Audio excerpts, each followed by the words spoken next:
Fasilitas mewah rumah baru Nagita Slavina langsung jadi sorotan. Raffi Ahmad dan Nagita Slavina siap untuk menempati rumah barunya.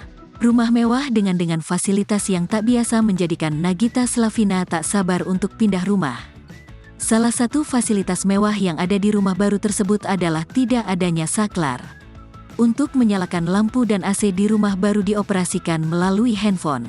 Orang tua dari Rafathar Malik Ahmad tersebut telah mendesain rumah baru layaknya smart home.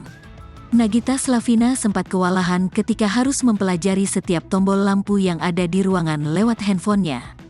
Ibu dua anak tersebut perlahan mulai belajar untuk mempelajari setiap tombol lampu yang ada di handphone. Bukan hanya lampu yang dapat dinyalakan lewat tombol di handphone, namun juga AC yang ada di setiap ruangan. Bahkan televisi dengan layar yang lebar dapat dinyalakan tanpa menggunakan remote. Hanya perlu handphone untuk menghidupkan televisi. Nagita juga mendesain pintu rumahnya menggunakan pengunci fingerprint.